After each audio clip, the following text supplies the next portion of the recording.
اعوذ باللہ السمیع العلیم من الشیطان اللعین الرجیم بسم اللہ الرحمن الرحیم الحمد للہ رب العالمین والصلاة والسلام علی سیدنا و نبینا و مولانا ابی القاسم محمد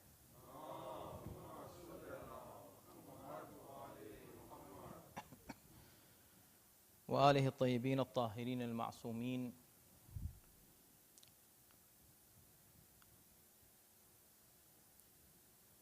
آج ماہ مبارک رمضان کی 10 تاریخ ہے اور اگست کی 21.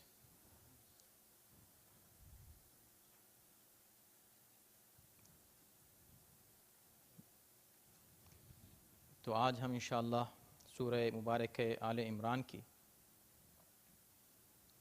آیت نمبر 86 سے 91 تک پڑھیں گے. سورہ آل عمران 86 سے لے کر 91 تک.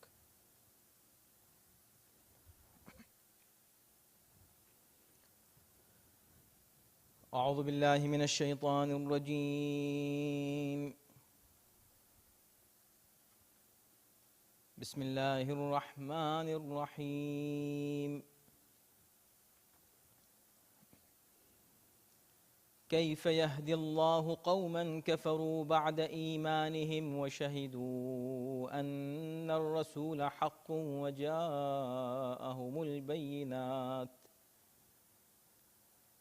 والله لا يهدي القوم الظالمين. أولئك جزاؤهم أن عليهم لعنة الله والملائكة والناس أجمعين خالدين فيها لا يخفف عنهم العذاب ولا هم ينظرون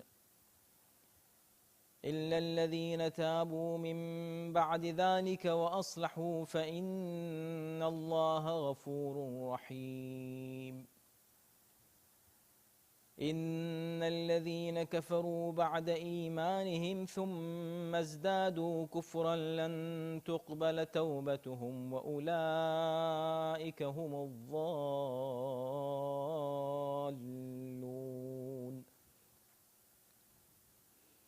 إن الذين كفروا وماتوا وهم كفار فلن يقبل من أحدهم ملء الأرض ذهبا ولو افتدى به أولئك لهم عذاب أليم وما لهم من ناصرين. صدق الله العلي العظيم.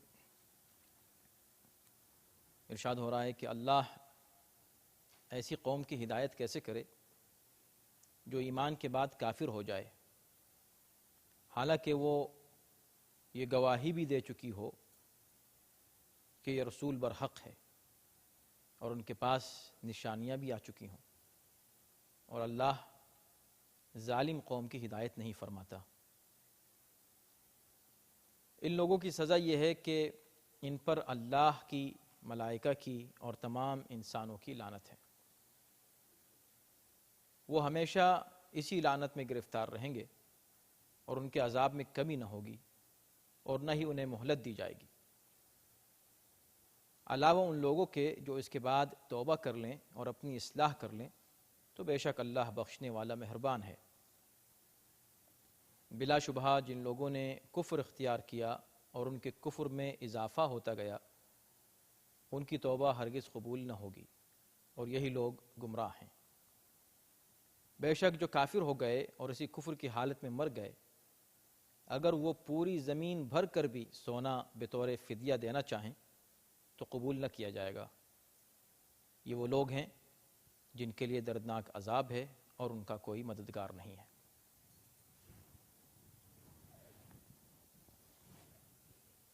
ان 6 آیتوں میں سے جو شروع کی 4 آیتیں ہیں ان کے شان نزول کے سلسلے میں امام جعفر صادق علیہ السلام سے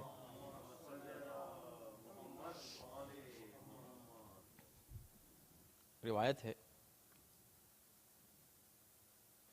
کہ یہ آیتیں ایک شخص کے بارے میں نازل ہوئی جو انصار میں سے ایک آدمی تھا، اور اس کا نام تھا حارث ابن سوید ابن صامت۔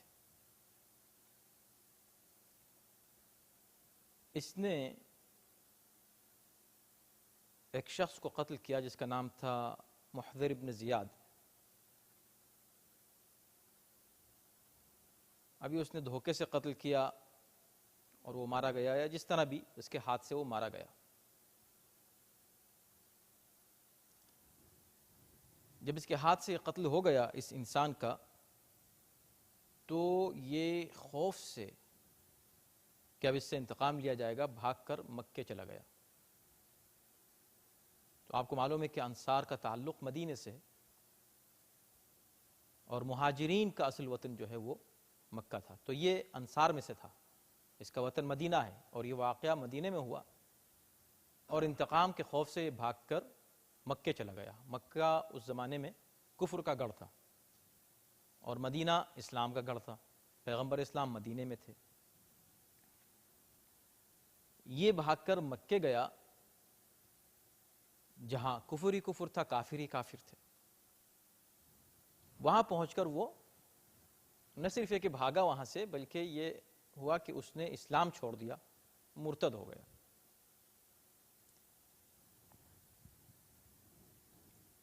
پھر اسے اپنے فعل پر ندامت ہوئی، نادم ہوا، ریگریٹ کیا اس نے، اور اس نے اپنی قوم کے لوگوں کو ایک پیغام بھیجا، کہا کہ تم پیغمبر اسلام صلی اللہ علیہ وآلہ وسلم کے پاس جاؤ اور ان سے پوچھو کہ کیا اگر وہ توبہ کرے تو اس کی توبہ قبول ہے۔ وہ لوگ پہنچے پیغمبر اسلام کے پاس، اس کا پیغام پہنچایا، اس نے کہا کہ اس نے غلطی کی ہے۔ اب ظاہر ہے اس کی دو غلطیاں تھیں، ایک تو قتل ہوا تھا اس کے ہاتھ سے، اور دوسرا اس کی غلطی تھی کہ اس نے اسلام چھوڑ دیا تھا، کافر ہو گیا دوبارہ۔ یہ غلطی بڑی غلطی تھی، کافر ہو جانا۔ تو جو جواب آیا آیتوں کی شکل میں، اس سے یہ اندازہ ہوتا ہے کہ اس کا سوال اسی دوسری غلطی کے بارے میں تھا زیادہ، کہ کیا اس کی غلطی معاف ہو جائے گی۔ تو روایت کے جملے یہ ہیں کہ جب یہ سوال پیغمبر اسلام سے کیا گیا تو یہ چاروں آیتیں نازل ہوئیں جواب کی شکل میں۔ ایک شخص یہ آیتیں لے کر مکے پہنچا اس کے پاس، اور جا کر یہ آیتیں اس کو پڑھ کے سنائیں۔ اس کو بڑی خوشی ہوئی، اس نے کہا اچھا ایسا ہے۔ تو اس نے یہ کہا کہ بے شک مجھے یقین ہے، میں جانتا ہوں کہ تم سچے ہو، اور پیغمبر اسلام تم سے زیادہ سچے ہیں، اور اللہ تم تینوں میں سب سے زیادہ سچا ہے۔ یہ اس کے جملے تھے گویا خوشی کے مارے میں، جو اس نے اپنی زبان سے جاری کی، اور یہ کہہ کے وہ واپس مدینے آ گیا۔ اس کے بعد روایت کے جملے یہ ہیں کہ وہاں رہا، اور کافی حد تک اچھے مسلمانوں میں اس کا شمار رہا، یعنی نیک رہا اور مسلمان رہا آخر تک۔ یہاں تک یہ روایت ہے شان نزول کے تعلق سے کہ یہ آیت اس طرح نازل ہوئی۔ تو جب ہم کو یہ واقعہ معلوم ہوا تو اب یہ پتہ چلے گا کہ آیت کا تسلسل کیا ہے اور آیت کیا کہہ رہی ہے۔ آیت کے جملے اس طرح شروع ہوتے ہیں کہ کیف یہدی اللہ قوما کفروا بعد ایمانہم۔ اللہ بھلا ایسی قوم کی ہدایت کیسے کرے جو ایمان کے بعد کافر ہو جائے۔ شریعت کی اصطلاح میں وہ شخص جو کہ مسلمان ہو اور پھر وہ کافر ہو جائے اس کو مرتد کہا جاتا ہے۔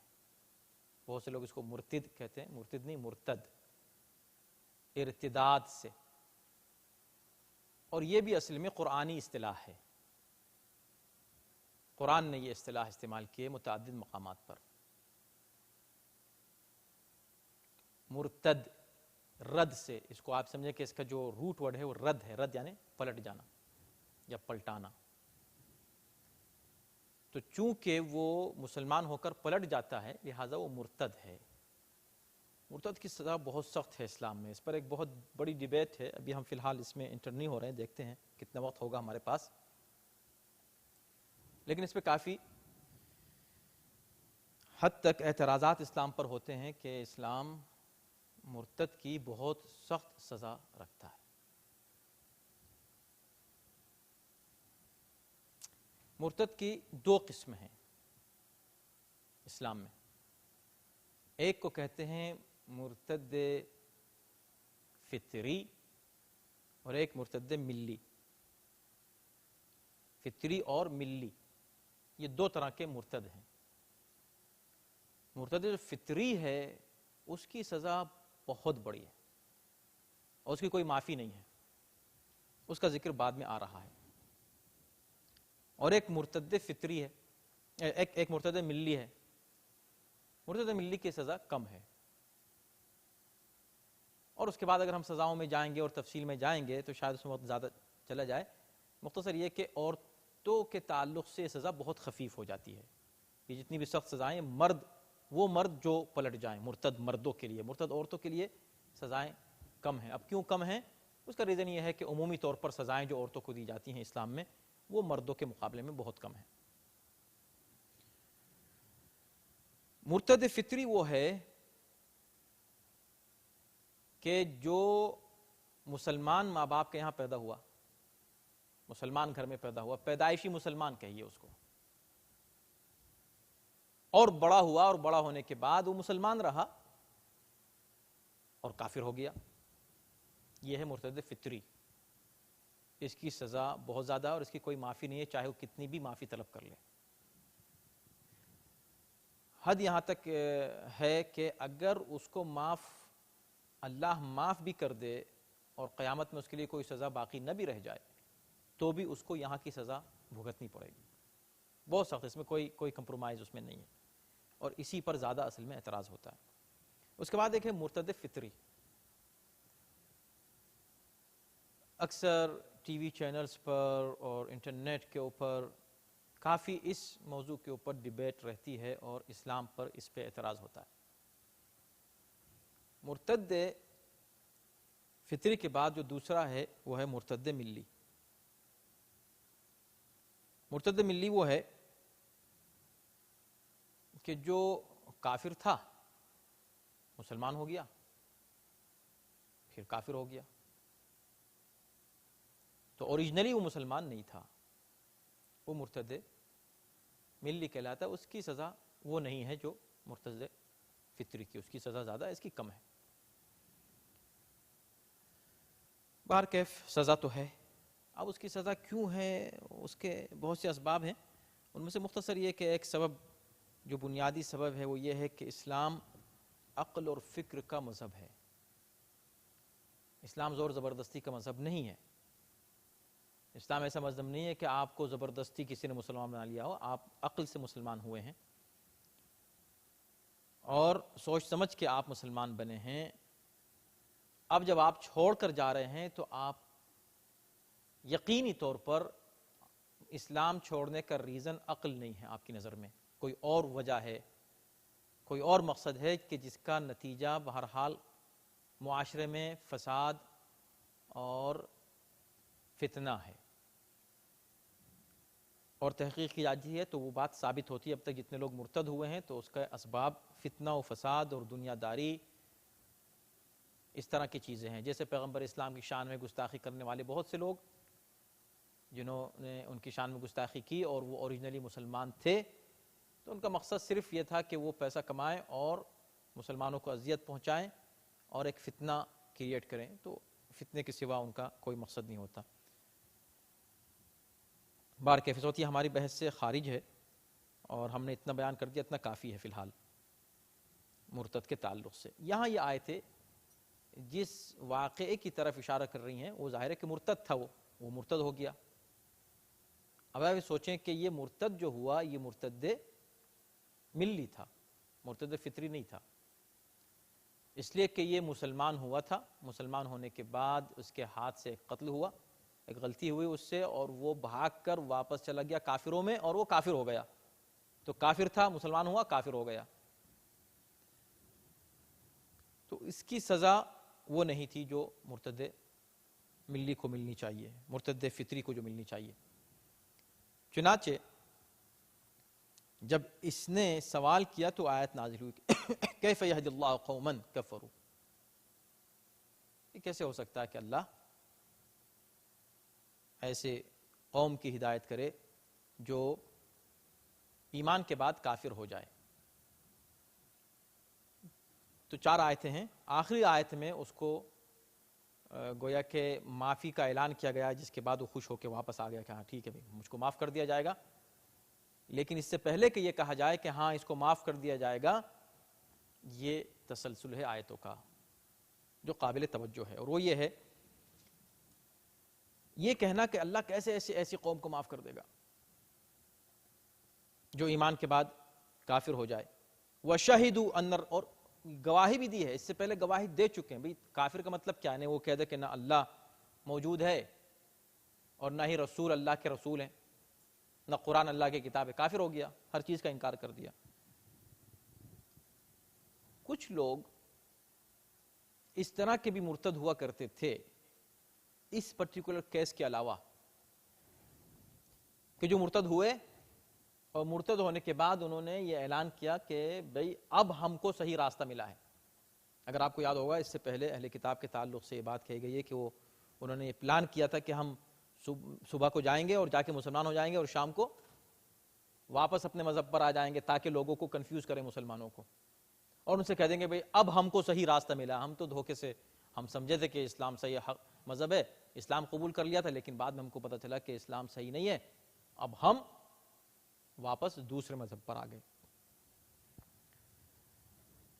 اور اب ہم اصل ہدایت ہمارے پاس ہے۔ تو قرآن اسی طرف اشارہ کر رہا ہے، کیف یہدی اللہ، کیسے ہو سکتا ہے کہ اللہ ایسے لوگوں کی ہدایت کرے؟ ہدایت تم اس کو کہہ رہے ہو، ہدایت کو ریجیکٹ کرنے کو ہدایت کہہ رہے ہو؟ اچھا، یہ چیز جب کافروں کے بارے میں ہو رہی ہے، مرتدین کے بارے میں ہو رہی ہے، اور ہم ہمیشہ بیان کر چکے ہیں کہ بہت سے مسائل جو کافروں سے اللہ مخاطب ہو کے بات کر رہا ہوتا ہے اس کو قرآن میں اس لیے بھی بیان کیا جاتا ہے کہ تاکہ ہم بھی اس سے کچھ سبق سیکھیں، کچھ ہمیں بھی عبرت حاصل ہو، اور ایسا نہ ہو کہ ہم ان کے نقش قدم پر چلیں اور ہمارے عقائد بھی ویسے ہو جائیں اور پھر بھی ہم ظاہری اعتبار سے خود کو مسلمان کہیں۔ تو مسلمانوں میں بھی ایسا ہو سکتا ہے کہ مسلمان بھی حقیقی اسلام کو چھوڑ کر اور خود ساختہ دین اور اسلام کی طرف چلے جائیں اور اس کے بعد کہیں کہ ہم تو صحیح مذہب پہ ہیں، ہم تو اصل ہدایت پہ ہیں، اصل تو اللہ نے ہم کو اب ہدایت دی ہے۔ تو خدا کہتا ہے کہ تم کو ہم کیسے ہدایت دے دیں گے؟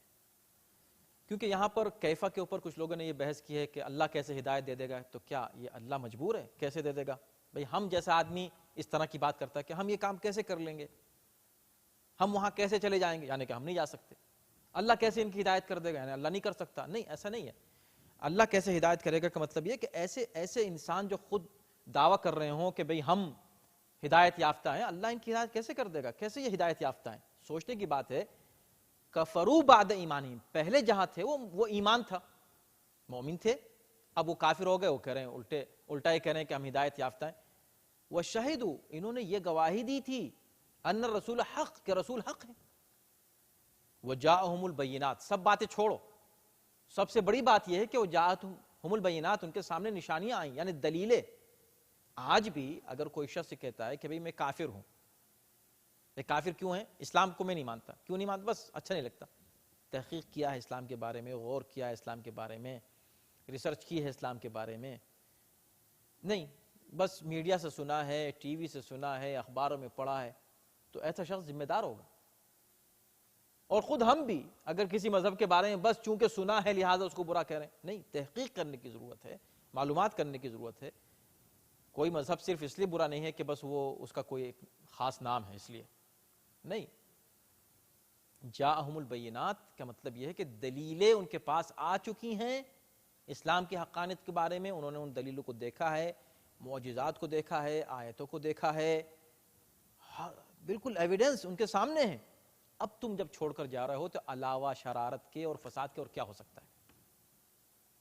اب چھوڑ کر جانے کا مطلب ہرگز اس لیے نہیں تم چھوڑ رہے ہو کہ اسلام میں کوئی کمی ہے لہٰذا چھوڑ لیں. کیونکہ جو ڈبیٹ ہے نا اس بات کے اوپر کہ آپ مرتد کو سزا کیوں دے رہے ہیں,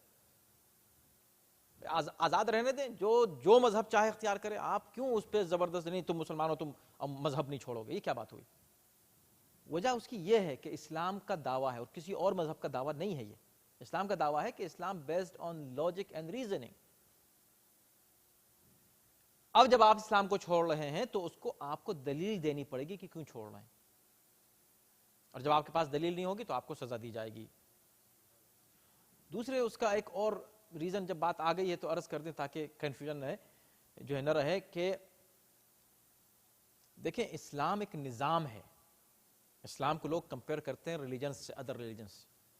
فلاں ریلیجن ہے, جو دوسرے مذاہب ہیں وہ جس معتقدات ہیں, یعنی انہوں نے ایک عقیدہ ہے, کسی چیز کا عقیدہ رکھ لیا, ان عقیدوں کو مذہب بنا لیا, باقی زندگی میں وہ مذہب ان کے اوپر لاگو نہیں ہوتا. اسلام ایسا نہیں. اسلام کا اٹھنا بیٹھنا آپ کا اسلام ہے, چلنا پھرنا بولنا, آپ جو کر رہے ہیں جو کہہ رہے ہیں اسلامی احکام اس کے اوپر نافذ ہوتے ہیں. اس بیس پر اسلام اوور آل ایک ایسا مذہب ہے کہ جس کو ہم کہہ سکتے ہیں کہ اسلام از اے سسٹم. جو سسٹم ہے, جیسے ایک ملک ہوتا ہے, ملک کا ایک سسٹم ہے. اس ملک میں رہ کے آپ یہ کہیں کہ میں تو امریکہ کو نہیں مانتا. اگر آپ کسی انڈیویجول کو کہیں کہ میں اس پولیٹیکل جو فیگر ہے اس کو میں نہیں مانتا, fine, you have the right to say anything about anybody. حد یہ کہ آپ پریسیڈنٹ کو کچھ بھی کہہ دیں, لیکن آپ یہ نہیں کہہ سکتے کہ میں اس کو پریسیڈنٹ نہیں مانتا. یہ آپ نہیں کہہ سکتے. ایون اپوزیشن نہیں کہہ سکتی. جب وہ پریسیڈنٹ ہو گیا تو آپ کو ماننا پڑے گا. آپ یہ نہیں کہہ سکتے کہ میں امریکہ کو نہیں مانتا, میں امریکہ کے کانسٹیٹیوشن کو نہیں مانتا. آپ امریکہ میں رہ رہے ہیں اور آپ کہیں کہ میں امریکہ کے کانسٹیٹیوشن کو نہیں مانتا. اگر کوئی شخص یہ اعلان کر دے اور امریکن کانسٹیٹیوشن کی توہین کرے امریکہ میں رہ کر, جا کر پڑھیے اور دیکھیے کہ اس کی سزا کیا ہے, یا اس کو اس بات کی آزادی حاصل ہے. کیا یہ فریڈم اس کو اس بات کی اجازت دے گا کہ وہ علل اعلان یہ کہے کہ I don't believe in the constitution of United States? کہہ سکتا ہے وہ؟ کین ہی سے اٹ؟ نو. کیوں؟ اس لیے کہ ہر چیز میں آزادی ہو سکتی ہے. آزادی جس نے تم کو دی ہے اس کو تم ڈینائی نہیں کر سکتے. تم نے اگر اسی کو ڈینائی کر دیا تو تمہاری وہ والی آزادی چھین گئی جو اسی نے دی تھی تم کو. امریکہ نے تم کو آزادی دی نا, تم امریکہ کے اندر رہ کر امریکہ کا انکار کر رہے ہو, ایز اے ملک انکار کر رہے ہو. سٹیزنشپ تمہارے پاس ہے اس کی, اور تم کہہ رہے ہو کہ امریکہ کچھ نہیں ہے, ہم تو مانتے ہی نہیں اس کو, ملک ہی نہیں مانتے, اس کا قانون نہیں مانتے, ریجیکٹ کرتے ہیں, تو اس کی سزا ہے. اسی طرح اسلام ایک سسٹم ہے. اسلام جیسے ایک ریلیجن نہیں ہے. آپ جب کمپیئر کرنا شروع کرتے ہیں دوسرے ریلیجن سے, تب آپ کے ذہن میں سوال ابھرتے ہیں کہ ارے اگر اس نے اسلام چھوڑ دیا تو سزا کیوں دے رہے ہیں, لینے دیں دوسرا. بھائی اسلام ایک سسٹم ہے, تم سسٹم سے باہر نکل رہے ہو. اور ایسا سسٹم ہے بالکل جیسے ہم نے مثال دی کہ آپ کو امریکہ میں آنے کے لیے کسی نے زور زبردستی نہیں کی تھی کہ ضرور آئیں, لیکن جب آپ آ گئے تو آپ کو پورے اس سسٹم کو ماننا ہے, یا پھر نکل جائیے, میں تو نہیں مانتا. لیکن آپ رہیں گے بھی, اور رہنے کے بعد آپ نہیں مانیں گے, یہ چیز قابل قبول نہیں. اسی طرح اسلام کا مسئلہ, اسلام ایک پورا مکمل سسٹم ہے, اور اسلام کے سسٹم میں حدود نہیں ہے جیسے ملک کے سسٹم میں حدود ہوتی ہیں. اسلام جہاں بھی ہو, آپ مسلمان ہیں, اگر آپ اس سے نکل رہے ہیں تو اس کا مطلب ہے کہ آپ بغاوت کر رہے ہیں ایک ملک سے, ایک سسٹم سے, اور وہ سسٹم آپ کو سزا دے گا اس بغاوت کی, اور اس کے لیے اس کے ریزن سے. سب سے بڑا ریزن یہ ہے کہ خود وہ جو سسٹم ہے بیسڈ آن ریزننگ, اور تم نے اس کو ہنسی خوشی قبول کیا تھا. شروع میں اسلام نے تم سے یہی کہا تھا لا اکراہ فی الدین, اسلام قبول کرنے میں کوئی زبردستی نہیں ہے, مگر جب قبول کر لیا اب تم کو ماننا پڑے گا. وجاءہم البینات, تم نے عقل و دلیل سے دین کو مانا. واللہ لا یہدی القوم الظالمین, مگر اس کے باوجود بھی دین کو چھوڑ دیا, مذہب کو چھوڑ دیا, عقل کو چھوڑ دیا گویا, تو اللہ ایسی قوم کی ہدایت نہیں کرتا جو ظالم ہو. تو اب یہاں ان کو ڈیفائن کیا ہے اسلام نے, ان کو ڈسکرائب کیا ہے ایز ظالم, انجسٹ پیپل. جو لوگ ریزننگ کو ریجیکٹ کر دیں وہ لوگ ظالم ہیں۔ اب یہ ہے دلچسپ بات اس کے بعد کی آیت، اولئک جزاؤہم ان علیہم لعنت اللہ، اب ان کی جزا کیا ہے، ایسے لوگوں کی جزا کیا ہے جو ایسا کریں۔ اچھا، جزا کا لفظ عمومی طور پر بدلے کے معنی میں ہے، بدلہ ان کو دینا۔ اردو میں ہم لوگ جزا جو ہے وہ اچھے بدلے کے معنی میں استعمال کرتے ہیں، اور سزا گویا پنشمنٹ کے معنی میں استعمال کرتے ہیں، یعنی وہ بدلہ کہ جو سزا کے طور پر ہو۔ لیکن عربی میں اور قرآن نے بھی کئی جگہ جزا کو جس بدلے کے معنی میں استعمال کیا، یہاں پر بھی وہی ہے۔ تو جزا یعنی انعام نہیں، بلکہ جزا کا مطلب یعنی ان کا بدلہ یہ ہے اور ان کی سزا یہ ہے۔ کیا سزا ہے؟ ان علیہم لعنت اللہ، کہ ان پر اللہ کی لعنت ہے۔ دیکھیں یہاں سے سٹارٹ ہوتا ہے سلسلہ سزا کا، اس کی جو مرتد ہے تو پہلی سزا اس کی یہ کہ اس پر اللہ کی لعنت ہے۔ بات یہاں پہ ختم نہیں ہوتی، والملائکہ، اور ملائکہ کی لعنت ہے۔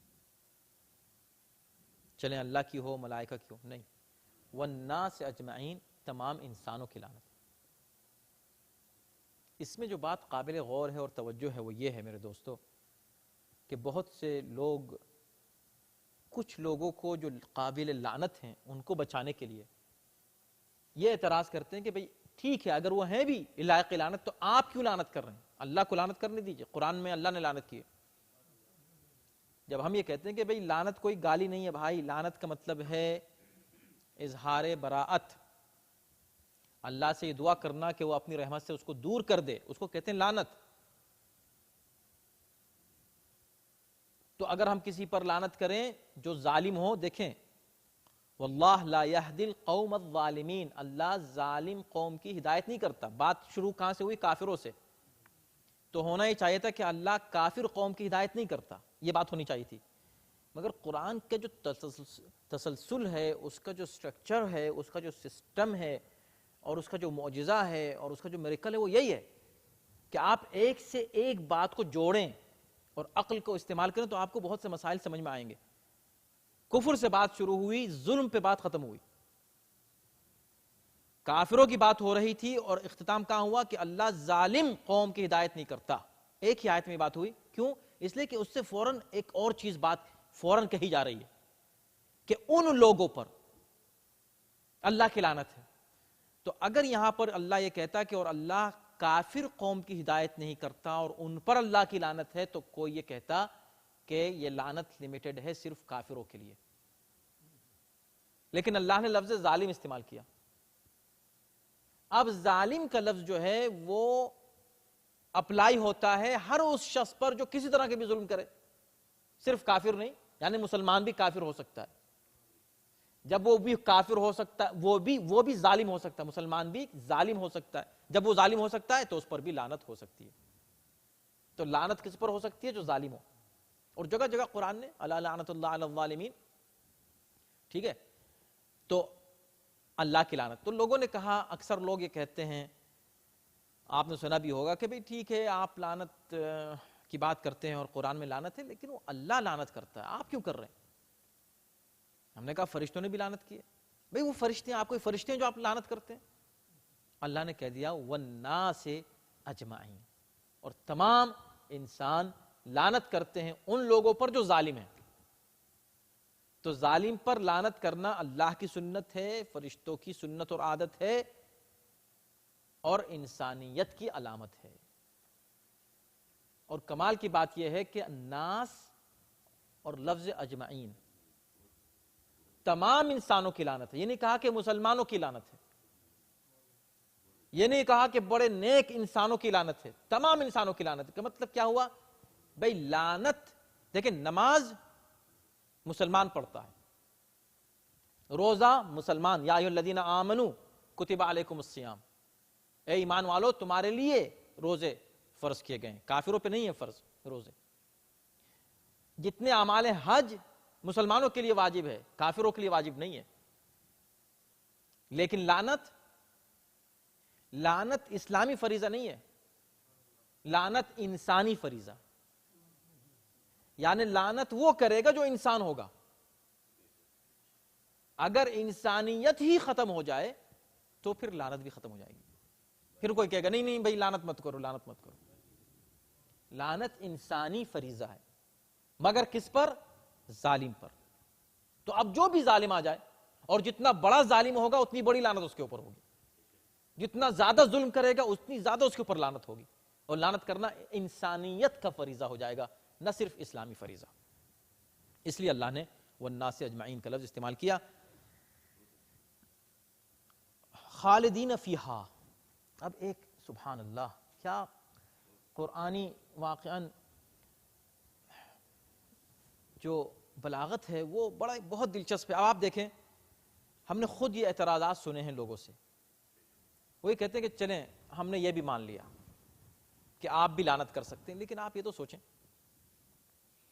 کہ آپ جو لعنت کر رہے ہیں، چلیں اس پہ کریں لعنت جو زندہ ہے اور ظلم کر رہا ہے۔ اب ظالم مر گیا، کیوں آپ اس کے پیچھے پڑے ہوئے ہیں؟ جانے دیجئے، مر گیا ختم بات۔ مردے کو کیوں آپ اس پہ لعنت کر رہے ہیں؟ تو کیا ہے لفظ یہاں؟ خالدین فیہا۔ یہ جو لعنت کی جا رہی ہے، جو اللہ، ملائکہ اور تمام انسان جو ظالموں پہ لعنت کرتے ہیں، یہ ظالم ہمیشہ اس لعنت کے اندر رہیں گے۔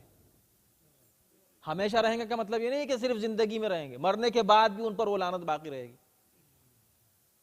اس کا مطلب ہے کہ مرنے کے بعد بھی لعنت ان کا پیچھا نہیں چھوڑے گی جو ظالم ہیں۔ لہٰذا اب آپ یہ نہیں کہہ سکتے کہ فلاں مر گیا اس کو چھوڑ دو، مر گیا تو قرآن تو کہہ رہا ہے تو لعنت تو ہمیشہ اس کے پیچھے ہے۔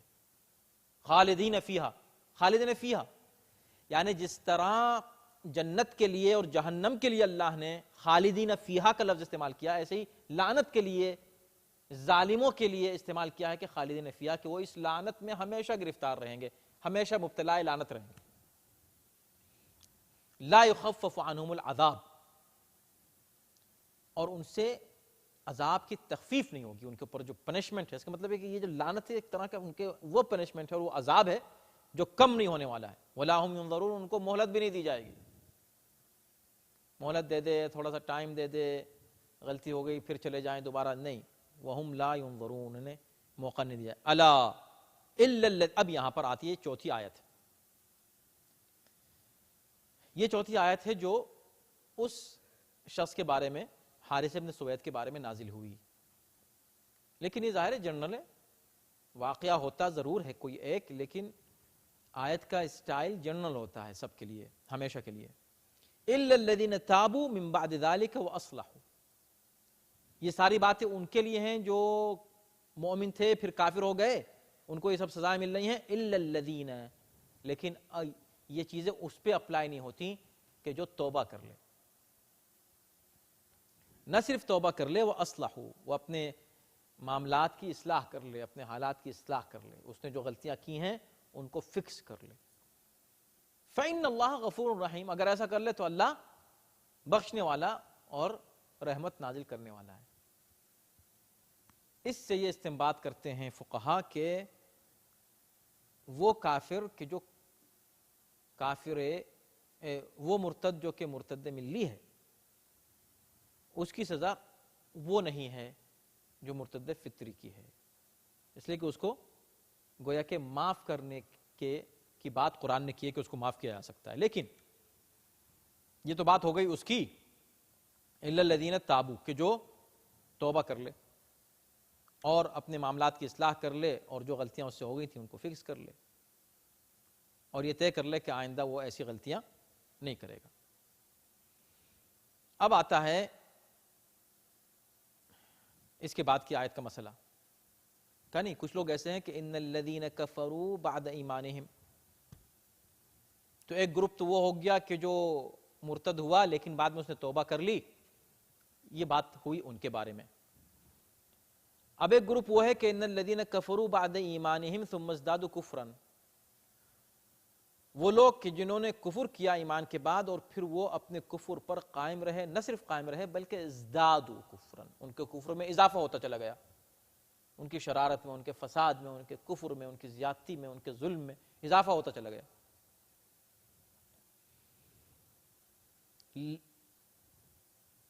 لن تقبل توبتهم، ان کی توبہ قبول نہیں ہوگی. دیکھیں یہ چیز طے ہے کہ اسلام میں آخری لمحے کی توبہ بھی قبول کی جاتی ہے، لیکن کچھ وہ ہیں کہ جن کی توبہ نہیں قبول کی جاتی. ان میں سے وہ کافر ہیں کہ جن کے کفر میں اضافہ ہوتا چلا گیا. اس آیت کے بارے میں بھی شان نزول کے تعلق سے مفسرین نے لکھا ہے کہ اصل میں یہ اسی گزشتہ واقعے سے مربوط ہے، اس لیے کہ وہ شخص جب بھاگا وہاں سے مکے کی طرف تو اس کے ساتھ 10 آدمی اور گئے، تو 11 لوگ تھے. یا یہ کہ 12 تھے، ایک یہ تھا اور 11 اور تھے. یہ سب کے سب وہاں پہنچ گئے مکے. جب یہ واپس جانے لگا تو اس نے دوسروں سے بھی کہا کہ دیکھو بھئی یہ آیتیں نازل ہوئی ہیں اور ہم کو اللہ معاف کر چکا ہے، چلو واپس. انہوں نے کہا نہیں بھئی اب ہم نہیں جاتے، اس لیے کہ اب ہم یہاں آ گئے ہیں اور ہم کو یہاں ماحول اچھا لگ رہا ہے، آزادی ہے، اور ہم کو تو ایسا لگتا ہے یہاں کی باتیں سن کے کہ ان کی رسالت چلے گی نہیں، نبوت ان کی چلے گی نہیں، اور پھر تو ہمارا مزہ ہی آئے گا اگر ایسا ہوا. اور اگر مان لو چلو 1 منٹ کے لیے مان لیتے ہیں کہ چلو یہ ان کی نبوت چلے گی اور یہ کامیاب ہو جائیں گے اور ان کا قبضہ مکے پہ بھی ہو جائے گا، تو اس وقت ہم توبہ کر لیں گے. اس لیے کہ توبہ کا تو دروازہ کھلا ہوا ہے، ہم بار بار سن چکے ہیں اسلام میں توبہ کا دروازہ کھلا ہوا ہے. جب انہوں نے یہ بات کہی تو یہ آیت نازل ہوئی کہ توبہ کا دروازہ اس کے لیے کھلا ہوا ہے جو غلطی سے گناہ جو ہے کیے جا رہا ہے، لیکن جو شخص کفر اختیار کرنے کے بعد اضافہ ہو جس کے کفر میں مسلسل اور زیادتی میں اس کی اضافہ ہوتا چلا جائے، اس کے لیے یہ نہیں ہے کہ اس کی توبہ قبول ہوگی. وَأُولَئِكَ هُمُ الضَّالُّونَ، یہ وہ لوگ ہیں جن کو قرآن ضالون کہتا ہے یا ضالین کہتا ہے، گمراہ لوگ. یہ گمراہ ہیں بلا شبہ. اس کے بعد پھر آیت نمبر 91 میں کہا ان الذین کفروا وماتوا وہم کفار، اور جو لوگ مر جائیں حالت کفر میں مر جائیں، یعنی زندگی انہوں نے گزاری کفر میں، تو بات ان کی ہو رہی ہے جو زندگی میں کافر تھے. اب کچھ لوگ وہ ہیں کہ زندگی میں کافر رہے اور کفر ہی پر مر گئے. فَلَن يُقْبَلَ مِنْ أَحَدِهِمْ مِلُّ الْأَرْضِ ذَهَبًا، اب اگر وہ قیامت کے دن یا یہاں پر ان کی اولادیں پوری زمین بھر کر بھی سونا فدیے میں دینا چاہیں کہ بھئی ان کو بخش دیں، یہ لے لیں. یہ ایک مثال ہے، کہنا ہے کہ کچھ بھی کر لو، اتنا بھی کر لو کہ پوری زمین کو سونے سے بھر دو کہ بھئی یہ لے لیجئے اور ان کو معاف کر دیجئے، تو وہ ان سے قبول نہیں کیا جائے گا. اولئک لہم عذاب علیم وما لہم من ناصرین، ان کے لیے عظیم عذاب ہے، علیم عذاب ہے. علیم یعنی علم سے علیم، دردناک عذاب. وما لہم من ناصرین، ان کا کوئی نصرت کرنے والا بھی نہیں ہوگا، کوئی ان کا مدد کرنے والا نہیں ہوگا. یعنی نہ ان کے لیے کوئی شفاعت کرنے والا آئے گا، اس لیے کہ کافر ہیں، کافر کی شفاعت نہیں ہوتی، نہ ان کی کوئی نصرت ہوگی، نہ ان کی کوئی مدد ہوگی. خلاصہ گفتگو یہ کہ ان 6 آیتوں میں 2 طرح کے مرتدین کا ذکر کیا گیا ہے. ایک وہ مرتد ہے کہ جس کی توبہ قبول ہو جائے گی، اور ایک مرتد ہے جس کی توبہ قبول نہیں ہوگی. دونوں کا تذکرہ ان آیتوں میں کیا گیا.